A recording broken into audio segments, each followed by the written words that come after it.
मैंने सोचा था दुनिया के आखिरी कोने तक मैं जाऊंगा। दुनिया का आखिरी कोना अमेरिका, कनाडा, जहाँ 18-16 घंटे की फ्लाइट है, ठीक है, वहां तक मैं गया। वहां तक भी मैंने व्यापार किया, मेरा एक्सपोर्ट का काम था, ठीक है जी। फिर मैं सोचता था कि भी कभी मेरे पास मर्सिडीज गाड़ी भी हो जाएगी, ठीक है। तो एक टाइम ऐसा आया कि दो दो तीन तीन की गाड़ियाँ ली, ठीक है। फिर मैं सोचता था भाई एक बढ़िया सा ऑफिस हो जाएगा क्या बैठने के लिए। आज हालत ये है कि इन ऑफिसों में बैठने के लिए कमरे खाली पड़े होते हैं, बैठने वाले इतने बड़े बड़े ऑफिस भी बने। फिर मैं सोचता था घर ऐसा बने जिसमें सब सुविधाएं। तो आज मैं बताना नहीं चाहता कि मैं किस तरह के घर में रहता, मैं यहाँ नहीं बताऊंगा क्योंकि वो मेरी खुद की प्रशंसा हो जाएगी, ठीक है। मेरे को जहाँ हिंदुस्तान के आखिरी साहूकार रहते हैं उस कॉलोनी में रहता हूँ, ठीक है, जिसमें बड़े बड़े मतलब एक बोलो के बिजनेस हाउसेज रहते हैं ना, वहाँ मेरा घर है, ठीक है। और साइज बताऊं मैं तो जितने में एक किसान खेती करके गुजारा कर लेता है उतने में घर है, ठीक है। तो भगवान ने सब कुछ दिया। बड़े इंडस्ट्रियलिस्ट हैं, जितने बड़े उद्योगपति पैसे वाले हैं, ठीक है, और जितने बड़े IAS IPS हैं और जितने बड़े कलाकार हैं फिल्म इंडस्ट्री, ये सब गरीब घरों से आए। सही बात है, सब गरीब घरों से आए।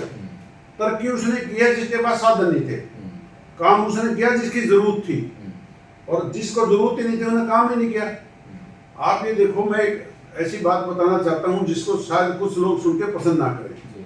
जितने बड़े जिम्मेदार थे उनसे ज्यादा आगे गरीब घरों के बच्चे निकल गए, और वो राम राम लेने में ही रह गए, नमस्ते लेने में ही रह गए। गरीब पैदा होना कोई गुनाह नहीं है, गरीब मरना गुनाह है।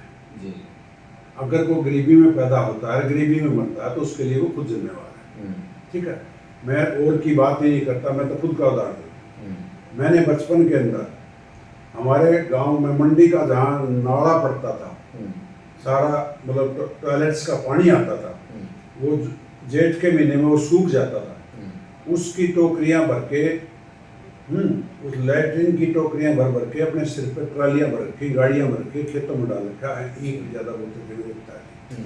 तो मैंने तो कभी ये नहीं सोचा कि भाई ये सारी मंडी का जो टॉयलेट है इसको मैं क्यों धोऊं, मैंने तो धोई, कोई दिक्कत नहीं आई मेरे को। सोचिए, मेरी मेहनत और भगवान, दो चीज़ों में विश्वास करता हूँ, और करने से सब कुछ सीखता आदमी। सबसे बड़ी लैब है जीवन में सीखने के लिए, हाथ से काम करो, आप सब कुछ सीख जाओ। और सबसे बड़ा मंत्र है अपनी कमाई को मैं विश्वास करो, दूसरे का पैसा घर में एक मत कुछ नहीं। एक नया पैसा किसी जो आपने कमाया नहीं है ना, वो आपके घर में नहीं आना चाहिए। मैं चैनल पर बोलता हूँ, मैं रियल एस्टेट का काम करता हूँ, ठीक है। जिंदगी में आज तक मैंने बयाना नहीं रखा। अगर उससे प्लॉट की पेमेंट करते वक्त ये हो जाता जी मैंने 3 करोड़ रुपए एक आदमी का बयाना उल्टा किया हुआ है, 3 करोड़ रुपए बयाना हुआ था, उसको मैंने 55 करोड़ की प्रॉपर्टी बेची थी। वो कल गया मैं असमर्थ हूँ पैसे देने के लिए, मैंने कहा तेरे 3 करोड़ रुपये तेरे घर पहुँच जाएंगे, मैं किसी का बयाना नहीं। क्या चीज़ है नौकरी? नौकरी तो वो करते हैं जिनको काम नहीं करना था। नौकरी तो सरकारी नौकरी की छोड़ो, प्राइवेट जॉब 100 टाइम बेटर है सरकारी नौकरी से, क्योंकि उसमें तरक्की है, उसमें आप अपना काम भी कर। जो कंडक्टर लगे थे उन्होंने ट्रांसपोर्टें चलाई हैं, जो मुनीम लगे थे उन्होंने फैक्ट्रियाँ चलाई हैं, तो वो सरकारी नौकरी में थोड़ा ना सीख लो वो चीज़ें। 1982 में जब मैंने घर छोड़ा, मैं चैनल पर बोल रहा हूँ, मैं अपने बाप से 1 रुपया नहीं लेके गया, खाली हाथ गया। 2 चारपाई 2 बिस्तरे ले गया था, मैंने रोहतक जाके बर्तन खरीद देते, मैं घर से चम्मच लेके नहीं चला था, और 1 नया पैसा लेके नहीं चला था। और पूरी लाइफ में मैंने अपने पिताजी की प्रॉपर्टी में से पढ़ाई के बाद कभी कुछ नहीं लिया, और ना मैंने 40 एकड़ जमीन में हिस्सा लिया, ना मैंने कोई जुराना में मकान लिया, ना मैंने अपने परिवार के साथ बैठ के कोई बंटवारा किया। और मैं एक बात करे सौभाग्यशाली समझता हूँ कि जब बाप अपनी औलाद का बंटवारा करता है तो मैं उनके सामने नहीं बैठा अपना हक लेने के लिए। और मैंने यही कहा कि जो आपने अच्छा लगता है वो भाइयों में दे दो, मुझे नहीं चाहिए। और मैंने वो दिन नहीं देखा, इस बात का मैं अपने आप को सौभाग्यशाली समझता हूँ। 87 में जब मैंने जॉब जो रिजाइन करी, उसके बाद मैं दिल्ली चला गया। जी। और मैंने 24 घंटे का नोटिस दिया था जॉब रिजाइन करने के लिए, बगैर अपनी पत्नी बगैर अपने माँ बाप से बात करे। और उन्होंने कहा था भी तनख्वाह जमा करानी पड़ेगी 3 महीने की। मैंने 3 महीने की तनख्वाह डिपॉजिट कराई थी, 24 घंटे का नोटिस इसलिए दिया था ताकि मुझे ये जॉब जो ना दोबारा याद ना आए, और मैं इस जॉब को याद नहीं करना चाहता। जी, जब छोड़ी तब तनख्वाह कितनी थी? जब थोड़ी देर तनख्वाह थी 3000 के आसपास। और 274 में ज्वाइन की। 276 में ज्वाइन। किसान के घर में जन्म लेकर करोड़ों रुपए का बिजनेस खड़ा करना और दिल्ली जैसे शहर में अपना एक राजनीतिक रसूख बनाना, सामाजिक रसूख बनाना, और अब हरियाणा में एक समाज सेवा के तौर पर अपनी पहचान बनाना, ये अपने आप में बहुत बड़ी बात है। मेरे साथ हैं डॉक्टर समुंदर लाठर जी, जींद जिले के जुलाना गांव के रहने वाले हैं और समाज सेवा में पूरे हरियाणा में इनकी अलग पहचान है। आज इनके पूरे जीवन के बारे में बात करेंगे, किस तरह से शुरुआत हुई, एक किसान का बेटा कैसे करोड़ों रुपए का बिजनेस खड़ा करता है। आप अपने कमेंट्स जरूर लिखना, वीडियो को शेयर करना। मैं आपका दोस्त रामपाल, बात करते हैं। जी लाट साहब नमस्कार। नमस्कार जी। आपकी कहानी एक अलग तरह की है, बिल्कुल एक किसान के घर में पैदा होकर और बहुत बड़ा बिजनेस आपने खड़ा कर दिया है, दिल्ली, हरियाणा और राजस्थान। तो इस शुरुआत से हम जानना चाहेंगे, थोड़ा अपने बारे में बताओ, आपका गांव और पिताजी क्या करते थे। मैं एक शुद्ध किसान के घर में मेरा जन्म हुआ जी। मेरे माँ बाप दोनों ही अनपढ़ थे, साइन नहीं करते थे, अंगूठा लगाते थे। जी। मेरे पिताजी एक बहुत छोटे से किसान थे और साझे बाधे की जमीन ज्यादा बोते थे, खेती बड़ी करते थे, लेकिन खुद की जमीन बहुत कम थी। जी, कितनी जमीन थी? जमीन मेरे ताऊ पिताजी 5 भाई थे, 40 एकड़ जमीन थी, तो मेरे बाप के हिस्से में 8 एकड़ जमीन आती थी। जी। तो 8 एकड़ के किसान थे। जी। और बचपन के अंदर जो शुरुआती दौर था उसके अंदर हमें ये नहीं पता था हम स्कूल में पढ़ते हैं कि खेत में काम करते हैं। माँ बाप के साथ सुबह से लेकर शाम तक खेत में वो सब काम करना पड़ता था जी। जो माँ बाप करते थे। जमीन थोड़ी थी, खर्चे थे सब कुछ करने के लिए, तो हम अपने माँ बाप का हाथ इस तरह से बटाते थे जैसे खेत में किसान के खेत में मजदूर मजदूरी करता है, तो एक मजदूर को बचाने के लिए हम भी खेत में जाके काम करते थे। कितना बड़ा परिवार था, कितने भाई बहन? हम 5 भाई और 3 बहन, 8 भाई बहन। सबको पढ़ाना, सबको अपना कॉपी किताब का खर्चा देना और घर चलाना, ये एक बहुत कठिन विषय था। जी। मैं आपको बताऊं कि 1-1.5 किलोमीटर पे कुआं होता था पानी लाने के लिए। जी। मैं अपनी माँ के साथ मटका रख के कुएं से पानी भी मैं भरता था अपनी माँ का साथ देने के लिए। जी। आपका जन्म तो आज़ादी के बाद हुआ होगा? मेरा 1953 में जन्म हुआ है। जी। और उसी टाइम पे जो भी परिस्थितियां थी वो उन दिनों में कोई नामात्र सुविधाएं थी, कोई ट्रैक्टर नहीं होता था, कोई इक्विपमेंट्स नहीं होता था। इवन जो ना साइकिल भी मुझे जॉब में लगने के बाद मिला था, उससे पहले मेरे पास साइकिल भी नहीं था। जी जी जी। कच्चे रास्ते होते थे उस समय? तो बिल्कुल कच्चे रास्ते होते थे। और मैंने तो ईंटों की सड़क पे रोडवेज चलती देखी है, सड़क थी नहीं, तारकोल की सड़कें नहीं थी, ईंटें बिछा रखी थी। जी जी जी। ऐसी परिस्थितियां होती थी। जी। और कोई खेतों में जाने के भी सब कच्चे रास्ते होते थे, साइकिल भी नहीं चला सकते थे, इतना रेत होता था। कहाँ तक पढ़ाई हुई? स्कूल में, पहले गांव के स्कूल में पढ़े? मैंने 1970 में पहली बार हरियाणा बोर्ड बना था। जी। तो उसी टाइम मतलब मैंने 10वीं पास की थी 1970 में।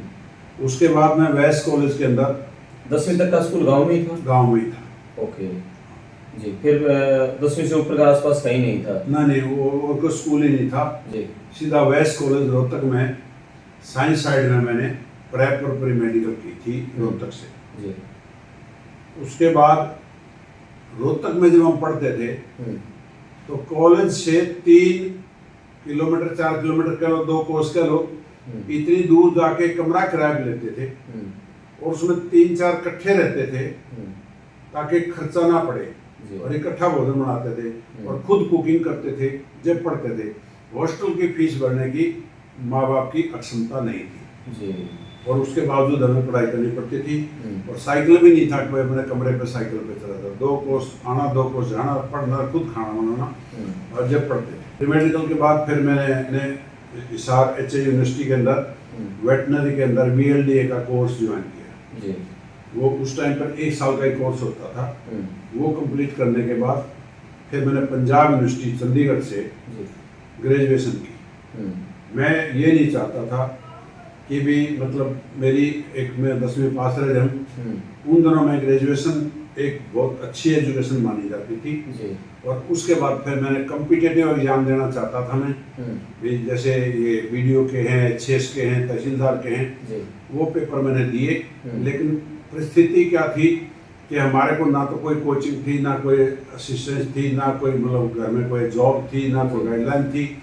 तो मैंने कहा जो भी मैंने ये ट्रेनिंग ली थी उसी के बेस पर मैंने अपनी जॉब ज्वाइन कर। सबसे बड़े आप थे या भाई बहनों में? नहीं, मेरा एक बड़ा भाई और भी है, बाकी सब छोटे थे मेरे से। जी।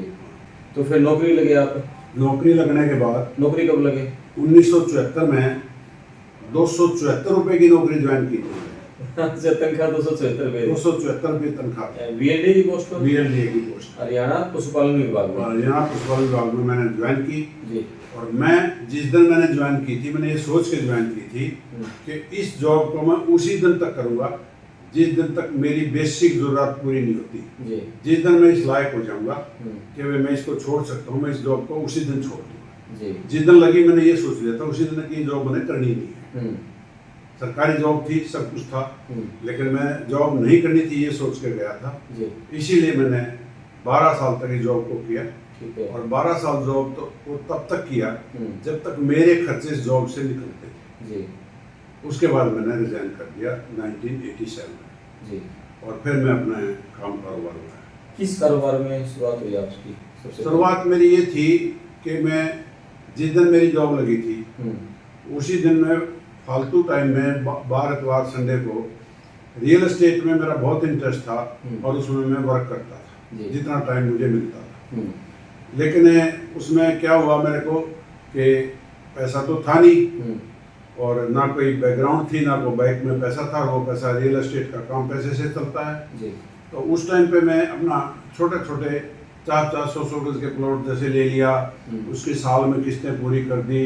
2 रुपये सैकड़ा पे अड़ती से ले आए, किसी लड़की बहन से ले लिए, मामा से ले लिए, किसी और पड़ोसी से ले लिए, वो लेके और वो पैसे साल 2 साल तक मैं अपना 500 रुपए की फीस इकट्ठी करके वो पैसे उतारता था। और फिर वो जो चीज़ उठ जाती थी वहाँ से मैंने रियल एस्टेट शुरू किया। शुरुआत कहाँ से, जींद से की या रोहतक से की? मैंने जींद से की। अच्छा।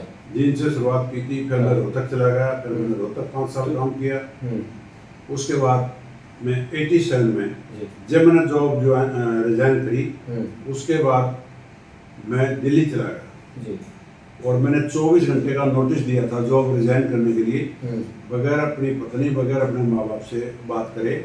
और उन्होंने कहा था भी तनख्वाह जमा करानी पड़ेगी 3 महीने की। मैंने 3 महीने की तनख्वाह डिपॉजिट कराई थी, 24 घंटे का नोटिस इसलिए दिया था ताकि मुझे ये जॉब जो ना दोबारा याद ना आए और मैं इस जॉब को याद नहीं करना चाहता। जब छोड़ी तब तनख्वाह कितनी थी? जब छोड़ी जब तनख्वाह थी 3000 के आसपास। और 274 में ज्वाइन की? 274 में ज्वाइन की। ठीक है। तो कभी बाद में तो कभी नहीं ऐसा लगा होगा यार ये गलत डिसीजन था मेरा? ये समझ लो 87 से लेके आज ये समझ लो 13 और 24 37 साल हो गए मुझे ज्वाइन किए। हाँ। एक दिन भी एक अक्षर नहीं मेरी जिंदगी में आया कि मैं जॉब में बढ़िया था, मैंने जॉब छोड़ दी। जी। तो ये विजन कहाँ से आया आपका? पहले जींद से ये रियल एस्टेट किया, फिर रोहतक, फिर दिल्ली तक, इतने बड़े शहर में पहुंचे आप? विजन ये था कि मैं शुरू से पढ़ाई में 120 बच्चे थे हमारी क्लास में 10वीं के अंदर। 3 सेक्शन होते थे। ए सेक्शन में 20 लड़के और 20 लड़कियां होती थी, तो मैं उसी सेक्शन में था। जी। मैं पहले 5 बच्चों में था, लड़की एक भी नहीं थी इंटेलिजेंट उन पहले 5 में, सारे लड़के ही थे और मैं पहले 5 बच्चों में था। तो पढ़ाई में भगवान की दया से मेरे को अच्छी भगवान की दी बुद्धि थी, जिसकी वजह से मेरे को ये लगता था कि मेरा जो कैलिबर है, जितना मेरा ब्रेन लेवल भगवान ने दिया है, जो मेरा कैलिबर है वो इस जॉब में इस्तेमाल नहीं हो रहा और मैं इसके लायक नहीं हूँ और मैं इसके लिए नहीं बना हूँ। तो मेरा विजन ये था कि मैं इस जॉब को नहीं करूँगा और मैं अपना काम करूँगा। जी। और उसके बाद जैसे मैं उसमें गया तो मैंने खाली यही काम नहीं किया, जी। मैंने अनेकों काम किए। मैंने एक्सपोर्ट का काम भी किया, मैंने स्कूल भी खोला, मैंने हॉस्पिटल भी खोला। मैं कभी नहीं घबराया कि किसी चीज़ में नुकसान हो जाएगा। जी।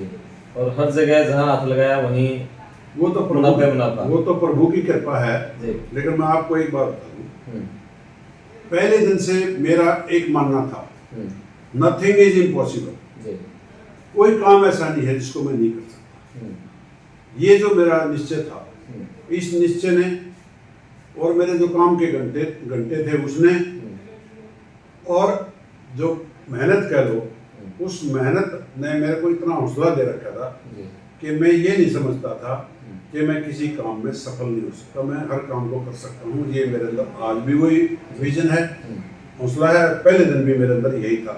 और इसीलिए कोई गवर्नमेंट जॉब को छोड़ना और अपना सब कुछ छोड़ के अपना कारोबार शुरू करना, तो वो रिस्क लेने की जो क्षमता थी वो थी मेरी सिर्फ एक काम करने की क्षमता। मैं ये सोचता था जितनी तनख्वाह मुझे मिलती है, अगर मैं फेल भी हो जाता हूँ तो इससे ज़्यादा मैं तो कोई लाला जी मुझे जॉब में रख लेगा, इससे ज़्यादा पैसे तक, क्योंकि मेरे अंदर काम करने की क्षमता है और मेरे काम को देख के कोई भी मुझे रख लेगा। तो दिल्ली में जैसे आपने काम शुरू किया तो किस तरह का स्ट्रगल रहा पूरी लाइफ में? स्ट्रगल तो पत्रकार जी आज भी चल रहा है। मेरा मानना ये है, पैदा होने से और अंत होने तक स्ट्रगल कभी खत्म नहीं होते। और जिसके स्ट्रगल खत्म हो गए उसकी तरक्की रुकी। कुछ ऐसा करने की सोचो जो मैं आज कर रहा हूँ, इससे बढ़िया मैं कल क्या कर सकता हूँ, इसमें जियो अगर आपने कुछ करना है। ये मत जल्दी करो कि मैंने कमाना है, मैंने इकट्ठा करना है, मैंने ये आज ये ले जाना, आज ये कमा के छोड़ना।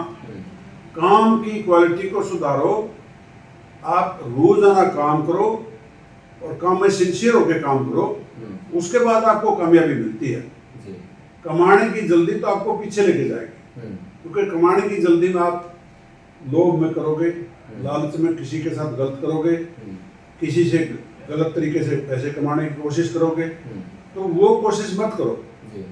कमाना नहीं होता, काम करना होता है। मेरा मानना ये है, आटे की अगर चक्की चलेगी, अगर आपकी चक्की सेट है, पावर सही है, आपने उसमें अन्न डाल दिया तो नीचे आटा आएगा ही आएगा, कोई रोक नहीं सकता। ये कुदरत का एक नियम है। मेहनत अगर आप करोगे, सच्ची लगन से करोगे, सच्ची मेहनत करोगे, बगैर किसी का दिल दुखाए करोगे, बगैर किसी को नुकसान पहुंचाए करोगे, तो परमात्मा उसका फल आपको अवश्य देगा। बिल्कुल। लेकिन दिल्ली जैसे बड़े शहर में कोई आदमी काम करने का, वहाँ तो बहुत बड़े बड़े रियल एस्टेट के बिल्डर बैठे होंगे, तो उनके बीच में अपने आप को स्थापित करना, ये चुनौती तो रही होगी बहुत। मैं उसी का बताता हूँ जी। 1982 में जब मैंने घर छोड़ा, मैं चैनल पर बोल रहा हूँ, मैं अपने बाप से 1 रुपया नहीं लेके गया जी, खाली हाथ गया। 2 चारपाई 2 बिस्तरे ले गया था। मैंने रोहतक जाके बर्तन खरीद देते हुए घर से चम्मच लेके नहीं चला था और 1 नया पैसा लेके नहीं चला था जी। और पूरी लाइफ में मैंने अपने पिताजी की प्रॉपर्टी में से पढ़ाई के बाद कभी कुछ नहीं लिया, और ना मैंने 40 एकड़ जमीन में हिस्सा लिया, ना मैंने कोई जोराना में मकान लिया, ना मैंने अपने परिवार के साथ बैठ के कोई बंटवारा किया। और मैं एक बात करे, सौभाग्यशाली समझता हूँ कि जब बाप अपनी औलाद का बंटवारा करता है तो मैं उनके सामने नहीं बैठा अपना हक लेने के लिए। और मैंने यही कहा कि जो आपने अच्छा लगता है वो भाइयों में दे दो, मुझे नहीं चाहिए। और मैंने वो दिन नहीं देखा। इस बात का मैं अपने आप को सौभाग्यशाली समझता हूँ कि मेरा बाप हमें अलग करता तो कम से कम मन ने वो सीन नहीं देखा, मैं गया नहीं वहाँ। तो उस चीज़ के लिए मैं भगवान का शुक्र मनाता हूँ कि मुझे इस लायक बनाया कि बाप मुझे अलग करे अपने भाइयों से। वो दिन मैंने नहीं देखा। तो सफलता की इतनी सीढ़ियाँ चली, इतना आपने करोड़ों रुपए का बिजनेस खड़ा कर दिया, तो कोई गॉड फादर था या ये आपकी सिर्फ आपकी मेहनत का परिणाम है? देखिए, मैं आपको एक बात बताता हूँ, मैं सभी को बताता हूँ। कुछ लोग कहते हैं कि भाई पैसा नहीं है, व्यापार कैसे करूँ। कुछ लोग कहते हैं कि भाई मेरे पास नॉलेज नहीं है, व्यापार कैसे करूँ। कुछ लोग कहते हैं कि भाई मेरे मेरे घर से मेरे को कोई सहारा नहीं है, मैं कैसे काम करूं। मैं ये कहता हूँ, काम करने के लिए आपको एक तो रुपया नहीं चाहिए, ठीक है, और कोई आपको गॉड फादर नहीं चाहिए, ठीक है। और मैंने आज तक किसी राजनेता के सहारे 1 रुपए का काम नहीं किया है। मैंने कितना भी मेरा सर होगा, कोई ये नहीं कर सकता मैंने इसकी यहाँ पर मदद की थी कामयाब होने के लिए। मेरा कोई गॉड फादर नहीं है, कोई पॉलिटिकल गॉड फादर नहीं है, और कोई पैसे वाला गॉड फादर नहीं है जिसके साथ मैंने लग के काम किया, उसके पैसे से मैंने काम किया। सीधा सा कामयाब होने का एक ही तरीका होता है, आप घर छोड़ दो और अपना काम, जो छोटे से छोटा काम मिले उसको करना शुरू करो, क्योंकि काम कभी छोटा होता ही नहीं। जब आप रोजमर्रा में काम करोगे उससे कुछ ना कुछ आपको जरूर मिलना शुरू हो जाएगा, और कुछ समय आप मेहनत करने के बाद, काम करने के बाद जो आप सीख जाओगे ना, वो आपकी धरोहर है पैसे से बड़ी। और जब आपके पास नॉलेज आ जाएगी ना काम करने की, जब आपको काम करना आ जाएगा ना, तो पैसा लगाने के लिए तो दुनिया बैठी है, दुनिया के पास पैसा पड़ा, वो सारा पैसा आपका ही है। पैसा तो आपके हुनर को लोग लगाने के लिए आज भी कहते हैं मेरा पैसा लगा दे, मेरे से पैसा ले ले, मेरा पैसा लगा दे, मेरे से पैसा ले। तो दुनिया, क्योंकि जिन लोगों को काम नहीं करना आता, या जिन लोगों के पास काम करने का टाइम नहीं है, और जिन लोगों को कमाना नहीं आता, वो तो पैसा उन्हीं के पास जाकर लगाते हैं जिनको काम आता है। तो पैसा तो बाजार आपका है, आपकी डीलिंग ठीक होनी चाहिए, लेके दे दो, कमा के खा लो, पैसे की कोई कमी नहीं, सारा बाजार आपका है। लोग कहते हैं अरे घर से पैसे ले जाके, मैंने आज तक एक नए पैसे का बैंक से लोन नहीं लिया पूरी लाइफ। मैं कभी बैंक के पैसे से काम नहीं करता, कभी मैं अपना ये सोच के काम नहीं करता कि इतने पैसे हो जाएंगे तो ये काम करूंगा। करना है तो करना है, उसके बाद मेरी सोच समाज में से जुड़ता था। लेकिन ये जो बिजनेस करते हैं ये तो सारा लोन के सहारे ही करते हैं डॉक्टर साहब। देखो, ये जो बिजनेस करते हैं ना, लोन के सहारे करते हैं। आपको एक बात का पता है, कितने घर उजड़े हैं लोन के पैसे से काम करने वाले, कितने बड़ी बड़ी कंपनियां सड़कों पे, रोडों पे आई हैं लोन के पैसे की वजह से। लोन का पैसा कोई बुरा नहीं है, लेकिन लोन को अपना पैसा मान लेना बुरा है। तो क्या प्रॉपर्टी में कोई आदमी लोन लेके प्रॉपर्टी खरीदते हैं आजकल बहुत सारे? जिंदगी में कभी नहीं करना चाहिए, मैं आपको बीच में रोक रहा हूँ, कभी नहीं करना चाहिए। उतने ही पैसे की प्रॉपर्टी खरीदो जितना आपके पास पैसा है। ब्याज का पैसा आपको कभी भी शांति से नहीं सोने देगा, दूसरे का पैसा कभी नहीं शांति से नहीं सोने देगा। मैं तो इतना काम करता हूँ जितनी मेरी इनकम होती है उसी से आगे बढ़ता हूँ, और उस इनकम से आगे बढ़ने का मतलब क्या है, उस पैसे से मैंने होटलों में लाइफ नहीं गुजारी, उस पैसे के मैंने घर नहीं बनाए, उस पैसे से मैंने बड़ी बड़ी गाड़ियाँ नहीं खरीदी।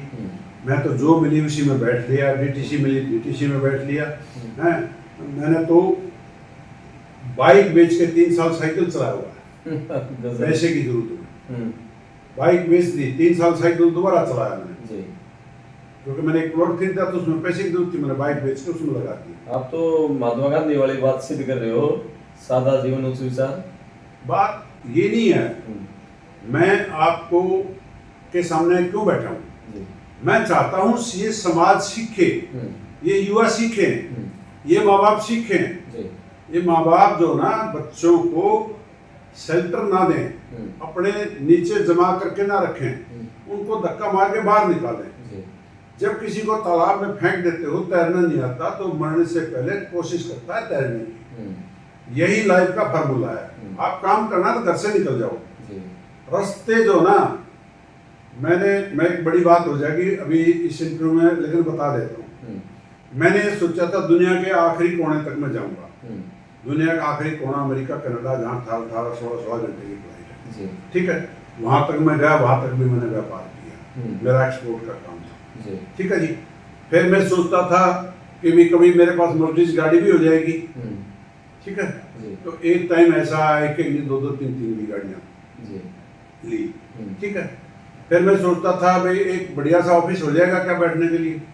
आज हालत ये है कि इन ऑफिसों में बैठने के लिए कमरे खाली पड़े होते हैं, बैठने वाले इतने बड़े बड़े ऑफिस भी बने। फिर मैं सोचता था घर ऐसा बने जिसमें सब सुविधाएं। तो आज मैं बताना नहीं चाहता कि मैं किस तरह के घर में रहता, जी। मैं यहाँ नहीं बताऊंगा क्योंकि वो मेरी अपनी खुद की प्रशंसा हो जाएगी। बिल्कुल। ठीक है, मेरे को जहाँ हिंदुस्तान के आखिरी साहूकार रहते हैं जी। उस कॉलोनी में रहता हूँ। ठीक है, बिल्कुल। जिसमें बड़े बड़े मतलब एक बोलो के बिजनेस हाउसेज रहते हैं ना, जी। वहाँ मेरा घर है। ठीक है, और साइज बताऊँ मैं तो जितने में एक किसान खेती करके गुजारा कर लेता है उतने में घर है। जी। ठीक है, बिल्कुल। तो भगवान ने सब कुछ दिया, कोई कमी नहीं छोड़ी। लेकिन मैं आपको एक बात बताना चाहता हूँ, देता कैसे है, कैसे देता है, क्यों देता है, किसको देता है। जब तक आपकी नीयत और नीति सीधी नहीं होगी, जी। अपने कमाई में आपकी नीयत नहीं रहेगी, अपनी कमाई पे आप जिंदा रहना नहीं चाहोगे, दूसरे का अगर अपने घर में लेना चाहोगे तो आपको कभी बरकत नहीं मिलेगी। बिल्कुल। मैं तो ये कहता हूँ जो परमात्मा देता है ना, उसमें से भी समाज में जो जरूरतमंद लोग हैं ना उन पर खर्च करो, अलमारियां मत भरो, कमरे मत भरो, क्योंकि कभी से जिस दिन से संसार चला है सब जरूरतें संसार के लोगों ने पूरी की है। और डोनेशन आप देखोगे ना तो अमेरिका के अंदर 95% प्रॉपर्टी गवर्नमेंट को दान देके चले जाते हैं अमीर लोग, इतना डोनेशन देते हैं लोग। तो समाज पे डोनेट करना, जरूरतमंदों पे डोनेट करना डोनेट नहीं है, भगवान ने आपको दिया उसमें से कुछ हिस्सा को लगा दो। लेकिन ये भी कहते हैं हमारे बुजुर्ग और संत लोग कहते हैं आप 1 रुपया दान दोगे तो आपको कोट के 100 रुपया आएगा, 1.5 रुपया आएगा। देखिए मैं आपको इसमें गिव एंड टेक नहीं होता जी।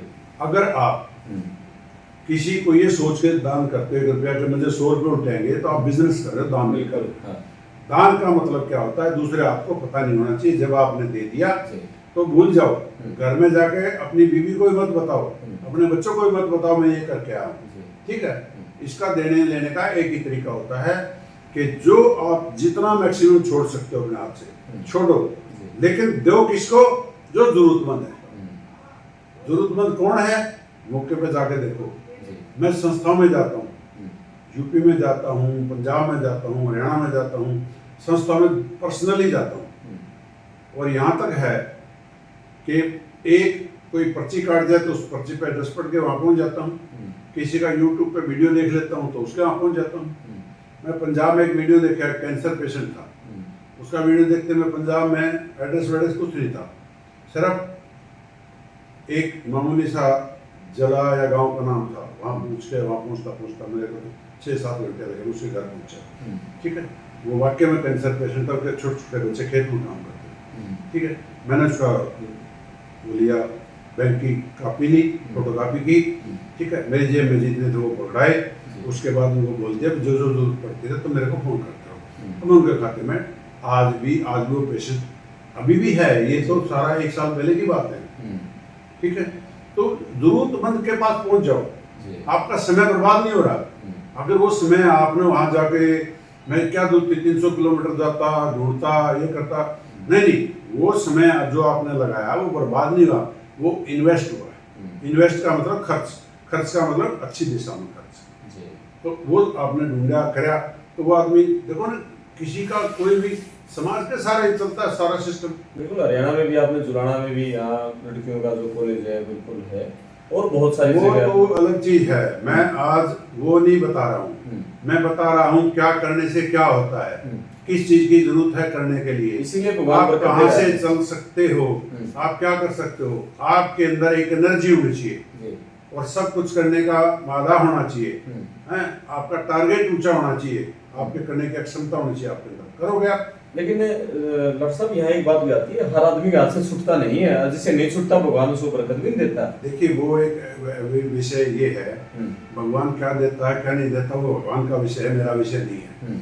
मैं ये कहना चाहता हूँ नहीं छूटता का मतलब क्या होता है, उस व्यक्ति का पैसे से बहुत ज्यादा लगाव है जिसका हाथ से नहीं छूटता। और जो पैसे को खर्च करना जानता है तो परमात्मा अपने आप देता है उसको। ऐसा कुछ नहीं है, आपको किसी समाज में पैसा देने से, किसी पे खर्च करने से आपको कभी गरीबी नहीं आएगी जिंदगी के अंदर, कभी आप नुकसान में नहीं जाएंगे उस पैसे की वजह से। वो तो परमात्मा अपने आप फिलिंग दी ब्लैंक्स वाली बात है, अपने आप भरता रहता है, वो मेरा विषय नहीं, वो उसका विषय है। बिल्कुल। वो एक दूसरी बात पे आते हैं आप कह रहे थे ना जैसे आज का जो यूथ है कि पेरेंट्स उसको घर से बाहर निकालें, लेकिन हमारा हरियाणा का ही हम बात करें, जो यूथ है वो छोटी छोटी नौकरियों के पीछे भाग रहा है, कहीं गार्ड की नौकरी कर रहा है 10,000 की, बीए करके भी चपरासी की फार्म भर रहा है।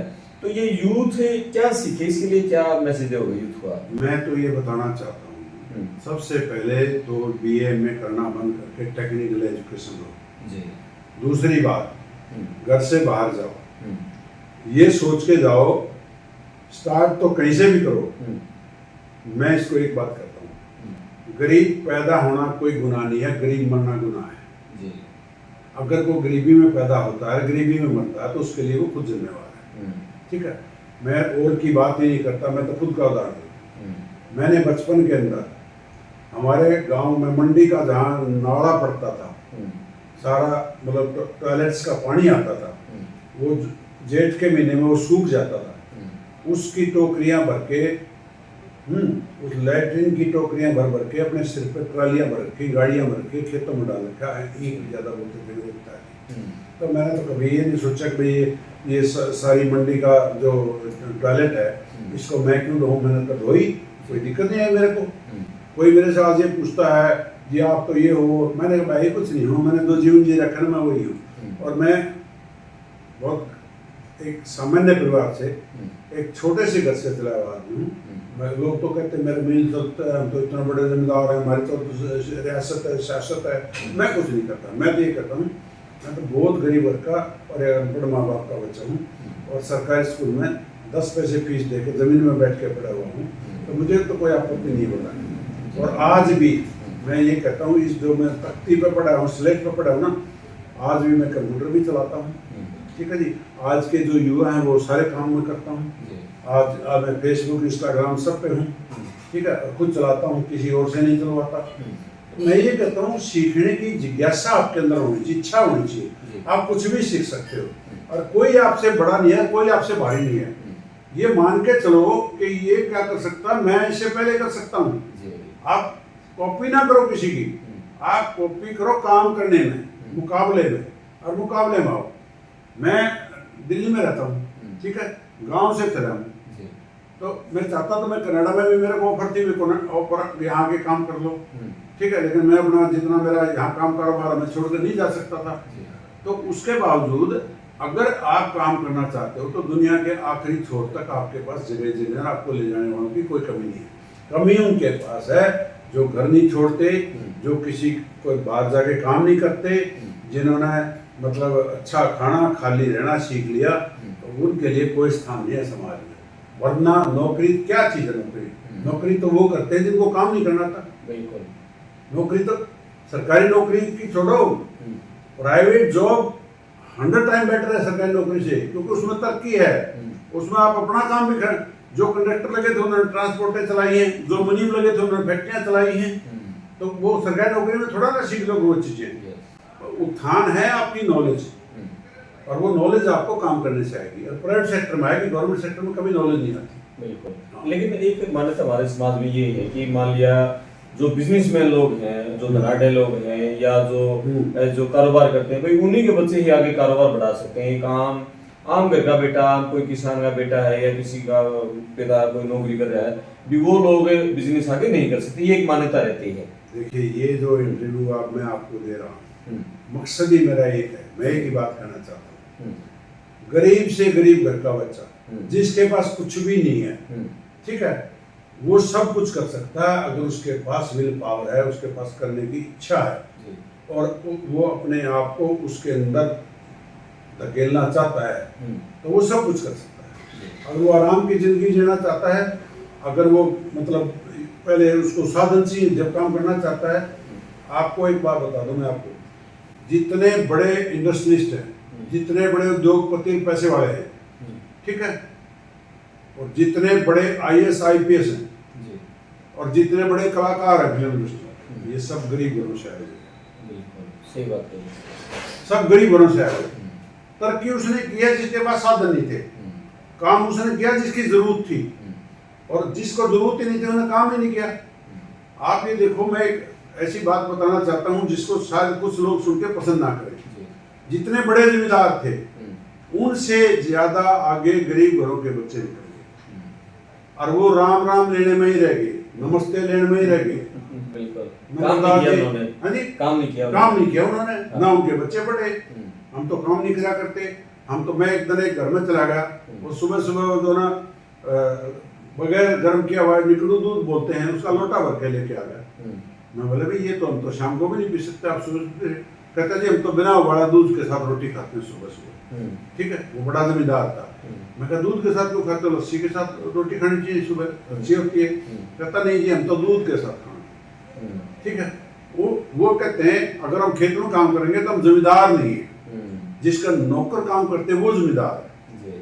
ठीक है, बात ये नहीं है, जो काम करता है ना वो जमींदार है, जो काम नहीं करता वो जमींदार नहीं रहेगा। उसकी तो बिकेगी और बिकी है, बहुतों की बिकी, और उन्होंने खरीदी है जिनके थी नहीं। हाँ, तो इसलिए काम बड़ा होता है, व्यक्ति बड़ा नहीं होता। ये दिखावा क्यों बढ़ रहा है फिर इतना? दिखावा, थोड़ा सा पैसा होते ही दिखावा हो जाता है। दिखावा तो मानसिकता की कमजोरी है। हाँ। किसके पास कितने दाने हैं दुनिया जानती है। उसका लेन देन, उसका व्यवहार, उसका समाज में नाम, यही बताता है कि कौन में किस में क्या वजन है। दिखावा तो मानसिकता की कमजोरी है। आपने किसी के घर पे बोरी तो खोल नहीं देनी ले जाकर। ठीक है, किसी पे क्या संग कर लो, अगर आपके पास है तो अपना बर्त लो। लोगों को क्यों दिखाते हो, क्या दिखाना चाहते हो, दिखाना क्या चाहते हो, मैं आप साहब मैं सब उतारूं, ये सब गलत परंपरा है। दिखावे में कुछ नहीं रखा। 1974 में मेरी जॉब लगी जब मेरी शादी हुई थी। 5 आदमी से मैंने रिश्ता किया था, कोई दहेज नहीं लिया था, कोई बारात नहीं गई थी, कोई घर में टेंट नहीं लगा था, घर में खाना नहीं बना था। पहले दिन मैं इशारे पढ़ता था, मैं आके मेरे खबर ने कहा भी कल जो ना वो पहले कल की शादी थी, पहले दिन आ था और दिन में शादी थी और रात ने लालटेन लेके और जेड़ी लेके सारी रात पानी ले रहा था जिस दिन मेरी शादी थी, पूरी रात। ठीक है, बड़ी बात कह दी आपने। उसी दिन जी, और पहले दिन शाम आया। मैंने कहा कोई बान बून कुछ नहीं, कोई हल्दी वल्दी कुछ नहीं। सुबह 5 आदमी चलो मेरे साथ, एक गाड़ी में गए, शाम को घर में वापस आ गए, रात में उठ के पानी पे चले गए। क्या दिखाना है? मैंने कहा मैं ना तो दहेज की शादी करूंगा, ना बारात की शादी करूंगा, ना मैं कुछ लूंगा। ठीक है, और उसी घर में 2 चाचे ताऊ की 3 लड़की थी, दोनों जगह से बारात आई थी, दोनों जगह से लेन देन हुआ था। मैं तीसरे दिन गया था जब उनका शादी निमट चुकी थी और उस दिन जाकर होगी शादी। सादगी ही आपकी सफलता का राज है। सादगी नहीं है, सादगी नहीं है, ये वास्तविकता है। आप रियल लाइफ जियोगे, रियल बात करोगे, रियल आपकी शादी तो होनी है, इससे फालतू क्या होना है? जो फालतू के खर्चे करके आप उस पैसे को गौशाला में दे दो ना, उस दिन जितना आप खर्च करना चाहते हो वहां पर गौशाला में दे दो, किसी अस्पताल में दे दो, किसी स्कूल में दे दो, किसी विद्यालय में दे दो। तो ये थोड़ा है कि आप उसको सड़कों पे नाच के और मतलब तमाशा बना के फिर शादी करो, नहीं। लाखों रुपए तो टेंट पे खर्च हो जाते हैं। हाँ, हो जाते हैं। तो मैंने तो कभी नहीं की। मैं तो अपने दोनों बच्चों की शादी भी 1-1 रुपए से की, कोई दहेज नहीं लिया। सीधा बोल दिया भाई तेरी अगर प्रतिष्ठा हमारे यहाँ करने में होती हो तो देख ले, मैं तो दहेज लूंगा नहीं। मैंने नहीं लिया, तो दोनों बच्चों की करी, उसमें भी नहीं लिया। कोई बारात नहीं लेगा, मैं 5-5, 10-10 आदमी ले शादी कर लिया। मैंने बारात के कार्ड ही नहीं बांटे, अपने घर पे खाना कर दिया, सबको बुला के खाना दे दी, बात कर दी। तो इसको सादगी कहो या कुछ, बात है वास्तविकता की। हाँ, कम लोग मिलते हैं इस तरह के, कम मिले, तो ज्यादा मिले। आपका ये प्रेरणा स्रोत कौन रहा? ये इस तरह का कहाँ से मिली है ये विचार? ये मेरे गुरुजी थे पंडित घासीराम जी, जिनके एक धोती कुर्ता होता था, उनके पास बदलने के लिए नहीं थे। जब वो हमें 5वीं क्लास तक मैं आर्य पाषाण पढ़ा हूँ, उनके लिए हम रोजाना रोटी मांग के लाते थे, 4 रोटी 4 घरों से, और 4 घरों से लस्सी रोटी सुबह, शाम को आधी किलो करीबन 1-1 पौवा दूध और 4 रोटी मांग के लाते थे, उनको देते थे। उन्हीं के साथ हम स्कूल में रहते थे, रात को भी उन्हीं के साथ रहते थे। रात के टाइम सर पे हारमोनियम बोलते थे, उसको ले जाके वारी समाज का प्रचार करते थे। वो चाहे 5 सुनने वाले बैठे हों, चाहे 10 सुनने वाले बैठे हों, हम तो बैठे होते थे और वो उपदेश देते थे। वहीं से हमारे को जो है ना, तो ये ज्ञान हुआ और उसी के ऊपर मैं चल रहा हूँ। उन्होंने सिखाया था ना शराब, बीड़ी, सिगरेट, पान, कत्था, सब बीमारियों से जिंदगी दूर हूँ। ये 72वां साल चल रहा है, ना मैं गोली खाता हूँ, ना मेरे को से बीमारी है, ना कोई दिक्कत है। और वो उन्हीं की देन है, जो उन्होंने सब व्यसनों से, सब चीज़ों से दूर रखा और मैं रहा। और मेरे ऊपर आज तक पैसे का मेरी बॉडी पे कोई प्रभाव नहीं आया कि मेरे पास क्या है। ना मैंने आज तक बैठ के गिना मेरे पास क्या है, और ना मैं कभी ये बोलता मैं क्या हूँ। जी, आप कह रहे थे ना जैसे कि नौकरी से तो बिजनेस बहुत अच्छा है, तो क्या आपने अपने बच्चों को भी आगे नौकरी भी करवाई या उनको नहीं, बिजनेस में लगा मेरे दिया? घर का कोई आदमी जॉब नहीं करता। अच्छा, वो बिजनेस में साथ है? सब मेरे ही काम में है, ठीक है। और कोई भी, और मेरे घर में और ना पहले तो नौकरी करती थी, ना आज जॉब करती, ना वो काम करती, घर संभालती, घर में रहती। हम कहते हैं आदमी इस लायक होना चाहिए, वो कमा के लाए, और गृहिणी को सब सुविधाएं दे, और वो अच्छे से बच्चों को पाले, पढ़ाए, लिखाए और आए गए को संभाले। ये है उसका काम। उसका काम पैसे कमाना नहीं है। पैसे आदमी में क्षमता है तो औरत को कमाने की जरूरत ही क्या है। बिल्कुल। हाँ, लेकिन आजकल तो लड़कियां सारा सिस्टम संभाल रही हैं वो नौकरियों में। वो एक ठीक है, जिनके पास सोर्स नहीं है उनको इनकम हो जाती है, सारा मिल जाता है, कोई बात नहीं। मैं कह रहा हूँ कि आदमी में अगर क्षमता हो, मैं आपके सामने एक उदाहरण बैठा हूँ, किसी और की बात नहीं करता, मैं अपनी बात कर रहा हूँ। मैं जीरो से चला हुआ, बगैर एक नए पैसे के, बगैर किसी साधन के, बगैर किसी गॉडफादर के, मेरे जिंदगी में कोई, हमारे कोई लाइफ में बिजनेस नहीं करता, मेरे परिवार में कोई बिजनेस नहीं करता, मेरे खानदान में कोई बिजनेस नहीं करता। मैं किसी बिजनेसमैन के साथ जाकर नहीं जुड़ा, मैंने काम किया और तब उसने आगे से काम हुआ। किसी का सहारा नहीं लिया, अपने संघर्षों से सीखते रहे, आगे बढ़ते रहे। मैंने एक चीज सोची है, मेरी मेहनत और भगवान, दो चीजों में विश्वास करता हूँ, और करने से सब कुछ सीखता आदमी। सबसे बड़ी लैब है जीवन में सीखने के लिए, हाथ से काम करो, आप सब कुछ सीख जाओ। और सबसे बड़ा मंत्र है, अपनी कमाई को मैं विश्वास करो, दूसरे का पैसा घर में एक मत घुसने। एक नया पैसा किसी को जो आपने कमाया नहीं है ना, वो आपके घर में नहीं आना चाहिए। मैं चैनल पर बोलता हूँ, मैं रियल एस्टेट का काम करता हूँ, ठीक है। जिंदगी में आज तक मैंने बयाना नहीं रखा। अगर उससे प्लॉट की पेमेंट करते वक्त ये हो जाता जी, मैंने 3 करोड़ रुपए एक आदमी का बयाना उल्टा किया हुआ है। 3 करोड़ रुपए बयाना हुआ था, उसको मैंने 55 करोड़ की प्रॉपर्टी बेची थी। वो कह लगा मैं असमर्थ हूँ पैसे देने के लिए। मैंने कहा तेरे 3 करोड़ रुपये तेरे घर पहुँच जाएंगे।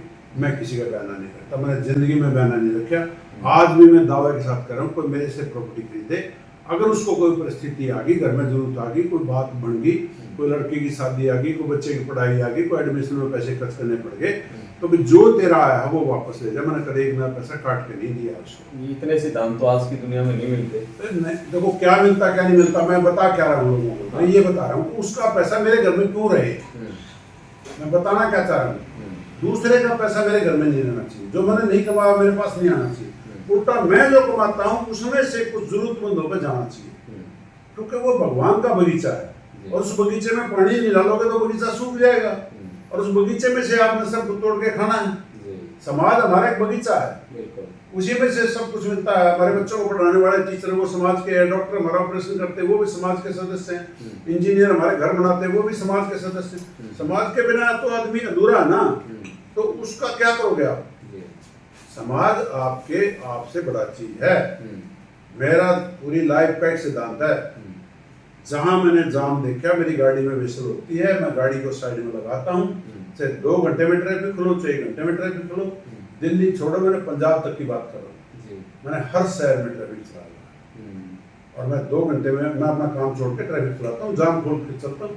बरसात में भी मैंने चलाया हुआ, सर्दी में भी चलाया हुआ, गर्मी में भी चलाया हुआ, तो कोई दिक्कत नहीं है। मैं अब तो मेरा बल्कि कई सालों से प्रोफेशन था, जो सुबह उठ के मैं 8 बजे ट्रैफिक चलाने चला जाता था, 11 बजे घर पे आता था, और कोई 20 साल तक चलाया। और लोग मेरे को पता क्या करते थे, कोई बनियान गिफ्ट करने आ जाता उतर को, उसको पता नहीं भाई ये है, कोई चद्दर लेके आ जाता साल उड़ाने के लिए, भाई ये चद्दर ओढ़ लो जी, कोई कुछ भी, कोई खाने पीने वाले के जी ये ले लो जी वो ले लो, आते थे। मैं उनको ये नहीं कहता था, मैं कहता भाई यार देखो ऐसा है, मेरे को काम करने दो, आप जाओ, ठीक है, भगवान की दया है, कोई दिक्कत नहीं, आप किसी को मैं ये नहीं कहता था मैं नहीं लेता, मैं इसके लायक नहीं हूँ, मेरे पास है नहीं कहता भाई, मैं एक्सेप्ट नहीं करता। मैं आज तक किसी संस्था में गया हूँ, जितनी भी संस्थाएं, गौशाला, धर्मशाला, पाठशाला, मैं आज तक अपने गले में माला नहीं लगाई है, कभी मैं बैंड बाजे के पीछे नहीं चला, मैं ये कह के निकलता हूँ, इस संस्था में मेरा पत्थर मत लगा जाए, मुझे पत्थर नहीं चाहिए, भगवान का खाता है, ठीक है। 15 साल तक मैंने कॉलेज में एम्बुलेंस चलाई, डेड बॉडी कैरी करता था मैं। हुआ क्या, गौशाला ये अपना उचाना की गौशाला के 14 आदमी जल गए थे, आग सिलेंडर फट गया था। मैं उनको देखने गया, बाहर आके देखा एक आदमी गाड़ी किराए कर रहा था, डेड बॉडी थी, वो 3 गुना किराया मांग रहा था। मैंने बाहर निकलते एक जिप्सी खरीदी, उसमें डीजल का इंजन रखवाया, ड्राइवर हायर किया, धर्मशाला में कमरा लिया और वहाँ छोड़ दिया। 15 साल तक डेड बॉडी करते रहे, बिहार तक भी छोड़ के आए। वहाँ के डॉक्टर शिवाच होते थे, मैं नाम ले रहा हूँ, उन्होंने कहा कि ये हमारी कहानी मानता। मैंने कहा इस पर लिखा है ओनली फॉर पुअर, दूसरी खिड़की पर लिखा है केवल गरीबों के लिए। आप रिश्तेदारों को कैरी कराते हो, तो मैं कहता मैं धर्मशाला में से आपसे कमरा ले लूँगा। मैंने कहा कल लेते आज ले लो, ठीक है, मैं ये सर्विस बंद करने का सरे आप ले लो। मैंने तो ये सोच कर लगाई थी जब तक मेरे में सांस रहेगा मैं इस सर्विस भी ड्रा नहीं करूँगा, ठीक है। तो उन्होंने कमरा ले लिया, हम अपनी लेके वापस आ गए। 15 साल चली, हमने तो कभी किसी को ये नहीं कहा हम ये काम करते हैं, डेड बॉडी कैरी करते थे। जरूरतमंद एक आदमी, गरीब आदमी जिसके पास गाड़ी नहीं है, सवारी नहीं है, कुछ नहीं है, वो 3 गुना किराया देता था टैक्सी वाले को। तो मैं तो जहाँ देखता हूँ वहाँ खड़ा हो जाता हूँ, ये मेरा सिद्धांत है। और सिद्धांत क्या है, ये बात मैं क्यों बताना चाहता हूँ, भगवान ने आपको संपन्न बनाया है, सब चीज़ों से संपन्न बनाया है, तो आप क्यों नहीं करते मदद लोगों की? क्यों इकट्ठा करके जहर को अपने घर में इकट्ठा करने लग रहे हो? पैसा तो जहर है, उसको घर में इकट्ठे करते रहोगे क्या? उसको खर्च करो, उसको समाज के ऊपर, समाज का अधिकार है, समाज में से कमाया आपने, समाज के लोगों ने आपको पसंद किया। जब आप तक अमिताभ बच्चन जब भी बनाया, अमिताभ बच्चन जब लोगों ने पसंद किया, तो हमारा काम कारोबार भी वहाँ तक जब भी पहुँचा जब लोगों ने हमारे को पसंद किया। और लोगों के ऊपर हम खर्च ना करें तो फिर किस बात के? करना चाहिए खर्च। लेकिन एक और सवाल है मेरा, जैसे आप बिजनेस से जुड़े हुए हैं और आजकल है ना जो यूथ है या जिसके पास पैसा है वो भी रिस्क नहीं ले पाते आजकल के लोग ना, कुछ नया काम शुरू करने को लेकर वही जमे जमाए काम पर ही लगे रहते हैं। मैं बताता हूँ क्या होता है जी। आप काम को कभी भी बहुत बड़ी इन्वेस्टमेंट से शुरू ना करें, बहुत बड़े रिस्क ना लें। आप पहले उसी जो आदमी जिस काम को करता है उसके साथ साल 2 साल 4 साल उसके साथ काम करें। पहले आप काम को सीखें। जब आप में हुनर आ जाएगा तो आपको ये पता ही नहीं चलेगा कि मैं रिस्क ले रहा हूँ। रिस्क तो जब है जब आपको काम नहीं आता पैसे लगा दो, वो होता है रिस्क। अगर हुनर है तो एक बात बताओ, एक डॉक्टर 2-2 हज़ार रुपये फीस भी लेता है और 1-1 घंटे में नंबर आता है, उसके वहाँ लाइन लगी हुई है। एक आदमी, एक डॉक्टर 500, दोनों एमडी हैं, दोनों एक ही प्रोफेशन के, 500 रुपये फीस लेता है और उसके पास 2 पेशेंट नहीं बैठे। क्या फर्क है? उसको काम आता, लोग उसको पसंद करते हैं, उसके मरीज ठीक होते हैं। जब आपके मरीज ठीक होने लग जाए जब पैसा लगाओ। पहले तो रिस्क मत लो, पहले काम सीखो फिर उसके बाद काम करो। आप सीधा काम करोगे तो फेल होने हो। मैंने आपको बताया कि नॉलेज इज पावर, विद्या आपकी शक्ति है। जो आपने सीख लिया ना वो सबसे बड़ी कमाई वो है। आप पहले पैसा कमाना चाहते हो, पैसा मत कमाओ, पहले काम को सीखो। यही गलती करते हैं। रिस्क कहाँ है? रिस्क काम आता नहीं, पैसे लगा दिए, डूबेंगे। जब ड्राइवर नहीं है, गाड़ी पकड़ा दी तो ठोकेगा उसको। हाँ, गाड़ी कितनी महंगी हो, गाड़ी लेने से क्या होगा? आपने बड़ी गाड़ी ले ली, चलानी आती है, ठोक दोगे आप। आपको काम आना चाहिए तब काम करो। आपने किस तरह से शुरुआत नौकरी की, जैसे वेल्डिंग की नौकरी करते थे, हाँ जी, वहाँ साथ एक दिन छुट्टी लेते तब आपने शुरुआत की? ऐसा है, मैं आपको वो किसकी प्रेरणा थी इस लाइन में आने की शुरुआत? 12 साल मैंने जॉब की। मैं संडे को भी हॉस्पिटल खोलता था जी। क्यों खोलता था? अगर उस टाइम पर एक बैल और एक भैंस किसान की अगर मर गई, उसको तो बीमारी को तो पता नहीं ना, छुट्टी है। अब 1.5 दिन में जाके 36 घंटे में अस्पताल खुलता था, तो उस बीमारी तो मार देगी उसको। तो मैं पूरी 12 साल में मैंने संडे को अस्पताल खोला, किसी का जानवर मर ना जाए। ये होती है काम के प्रति सिंसियरिटी, और ये सिंसियरिटी ने मेरे अंदर कॉन्फिडेंस पैदा किया, और उसी कॉन्फिडेंस की वजह से मैं आज यहाँ तक पहुँचा। आपकी सफलता मुझे लग रहा है कि दर्शकों को बहुत पसंद आई होगी, और जो सिद्धांत आपने लाइफ में अपनाए, आपकी रियलिटी, आपकी ज़िंदगी जीना, सादगी, वास्तविकता में रहना, और जो विचार हैं शायद ही आज के ज़माने में बहुत कम मिलते हैं। दर्शकों से मैं कहूँगा कि आप अपने कमेंट्स जरूर लिखें जो लाट साहब की ज़िंदगी है, और जिस तरह से एक किसान का बेटा आज करोड़ों रुपए का बिजनेस खड़ा कर रखा है, एजुकेशन की लाइन में स्कूल भी चला रहे हैं, हॉस्पिटल भी चला रहे हैं, और रियल एस्टेट का बहुत बड़ा कारोबार हरियाणा में, पंजाब में, राजस्थान में हर जगह कारोबार है। समाज सेवा इतनी ज़्यादा, करोड़ों रुपया शायद दान भी दे चुके हैं अब तक, और अनगिनत है, और जिसमें आज तक कहीं पूरे देश में इनके नाम का एक भी पत्थर नहीं है। तो ये बहुत बड़ी बात है। आज 2 रुपये भी कोई दान देता है, भी वो पंखे की पंखड़ी पे भी अपना नाम लिखवाता है। कहीं धर्मशाला में, मंदिर में हम देखे थे ये पंखा इसने दान दिया, और तीनों पंखड़ियों पे पूरे परिवार के सदस्यों के नाम लिखे हुए मिलते हैं। और लाट साहब करोड़ों लाखों रुपये दान करते हैं, आज तक कहीं एक पत्थर नहीं है, कहीं नाम नहीं है। तो ये बहुत बड़ी बात है, और जो इन्होंने यूथ को इंस्पायर किया है कि युवा किस तरह से अपने काम शुरू करते हैं, तो मुझे लग रहा है कि ऐसी वीडियो बहुत कम मिलती हैं, और एक वास्तविक जिंदगी जो लाट साहब जी रहे हैं और बहुत ही सिंपलिसिटी में जी रहे हैं, वो आप सबके लिए प्रेरणा स्रोत है। आप इसे कुछ सीखेंगे ऐसी हमारी उम्मीद है, और इसीलिए ये वीडियो बनाने का पर्पस था कि आज के यूथ को हम कुछ रास्ता दिखा पाए इस वीडियो के जरिए। और जरूर आपको पसंद आएगी, आप कमेंट्स जरूर लिखें। मैं आपका दोस्त प्रेमपाल, धन्यवाद। धन्यवाद लाट साहब। धन्यवाद जी। थैंक यू, नमस्कार।